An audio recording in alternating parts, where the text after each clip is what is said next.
النهارده هنجرب كل المنتجات اللي بطعم البرتقال. هقشر لك برتقانه، جبت كل حاجه لقيتها قدامي بطعم البرتقال، تعالوا نجربهم سوا. نبدا اول حاجه كيك بطعم البرتقال من راز. باوند كيك بطعم البرتقال.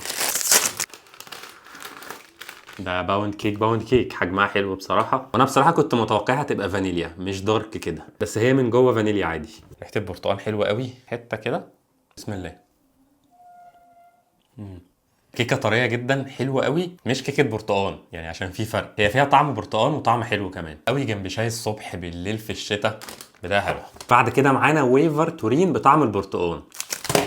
الحلقه دي لمحبي البرتقال، روائح حلوه. كنت متوقع لون الكريمه يبقى برتقاني، هو برتقاني حاجه بسيطه.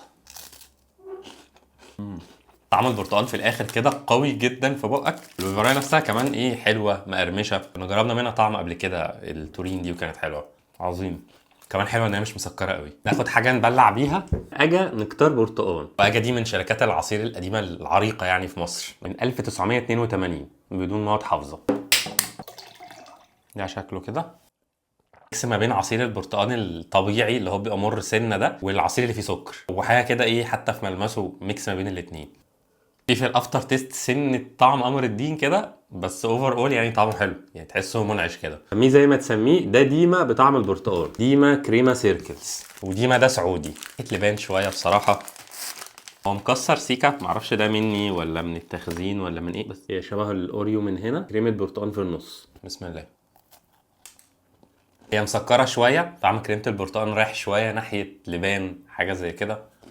بس هي كطعم برضه حلوه، مش وحشه. بس ان هي لو كانت معموله البسكوت نفسه ابيض هتبقى احلى. راني حبيبات برتقال، ده برضه منتج سعودي، بس انا كنت عايز اعرف يعني هم ازاي حاطين البرتقال جواها، لان راني ده قطع فواكه طبيعيه. بص لو ركزت هنا جامد هتلاقي فيه حبيبات برتقال كده خفيفه، هي الفصوص بتاعت البرتقال. جامد قوي. عارف هو حامض كده سيكا، اللي هو تحس انك فعلا بتشرب برتقال طبيعي، في نفس الوقت فيه قطع برتقال صغيره كده، جامد قوي. تحس كمان طعمه غني اكتر من عصير البرتقال العادي، ده كمشروب برتقال او برتقال بقى عظيم. رايس كيك بطعم البرتقال. انا قلت برضو ايه، نحط حاجه هيلث كده في النص. البرودكت اسمه ريل، وده دارك شوكليت. رايس كيك ده حاجه بتتاكل كده بتاع الدايت، يبقى الكالوريز بتاعتها قليله، ولكن الشركه دي عاملاها دارك. واو. هو ميكس الشوكولاته مع البرتقال ده حلو قوي. عارف حاجه كده سويت مع حاجه حامضه او لذعه سنه بسيطه، حلو.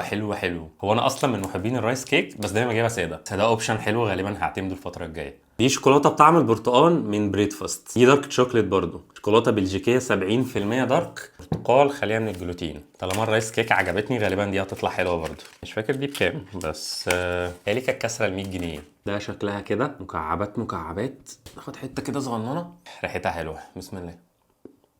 انا اصلا بحب الفتره دي الدارك شوكليت عن الميلك شوكليت، فهي كدارك حلوه يعني، مش اللي مر قوي، بس في نفس الوقت مدياك طعم حلو. هو بس كطعم برتقال حاسه خفيف قوي وسط الدارك ده، وسط العتمه دي، بس كانت شوكليت لذيذه يعني، بريميوم. شوكولاته بالبرتقال بس رخيصه شويه، من كورونا. فان فروت اورنج، والله ما فاكر كام، بس هي ارخص كتير. مش عارف ليه اتكسرت، بس هي شوكولاته وفي من جوه يعني حاجه برتقال كده، كريمه برتقال مثلا. هي دي مش دارك، دي ميلك شوكليت مسكره شويه. وده تحسه توفي برتقان، سكاكر برتقان يعني، مش عارف ايه الكلمه اللي توصفها قوي. في بونبوني بنجيبه زمان بيدوب في بقك كده، هو نفس الملمس ده، فندام مش فاكر والله اسمه ايه. ده فروتي مشروب برتقال 290 مللي، تاك شركه بيست باي. هو حلو منعش، تحس فيه مراره البرتقال او الحموضه بتاعته بنسبه 20 30% مثلا. هو ما فيهوش نسبه برتقال كبيره، بس هو برده مديك طعم برتقال حلو، وحلو قوي كمان. وبعدين احلى حاجه فيه ان هو مش مر، صنع بدون الوان صناعيه، بدون محليات صناعيه، ده شيء عظيم جدا. فروتي ده حلو كبرتقال حلو. انا حاجتين تافهين شويه، ده بونبون من ميمكس تقريبا طعم البرتقال، وده فروتي برتقال، ده تقريبا عباره عن توفي برتقال. يعني انا جبت كل حاجه تقريبا قدامي. اه. هو ده تركي مش مصري، هو بس ناشف شويه كده في الاول، اديله 10 ثواني في بقك هتلاقيه بقى طري. دروبس، دي دروبس كده. هي مختلفة عن باقي الحاجات اللي جربناها النهاردة، عشان طعم البرتقال بيفضل في بقك فترة أطول. اديني الطعم حتة صور كده، فجامد. آخر حاجة هنجربها النهاردة سبيروس باتس برتقال، ده الشكل الجديد اللي عاملينه او قديم بقى. الازازه دي كانت بتتباع واحنا صغيرين قوي من 1920. ما جربتش طعم البرتقال قبل كده في سبيروس باتس، بلس شكل الازازه كمان بقى حلو قوي. سوري يا جماعه، ده طلع يوسفي مش برتقال، وانا ازاي ما خدتش بالي؟ كاتبين بس بخط صغير قوي هنا يوسفي، ومكتوب من ورا برضو بصراحه. يا حلاوتك يا استفندي يا ابن عم البرتقال، حلو الطعم ده، ومش ناس كتير بتعمل طعم اليوسفي. فكده احنا جربنا كل المنتجات تقريبا اللي لقيتها بطعم البرتقال. ونعمل حلقه قبل كده تقريبا الصيف اللي فات، كانت حلقه منتجات بطعم التوت. الحلقه دي كانت عجبتكم وانتوا دعمتوها جدا، قلت بما ان الشتاء دخل علينا وموسم البرتقال طلع نعمل حلقه بالبرتقال. فيا ريت لو الفيديو ده عجبكم تعملوا لايك وشير للفيديو، واكتبوا لي نجرب منتجات بطعم ايه تاني. شكرا جدا ليكم، سلام.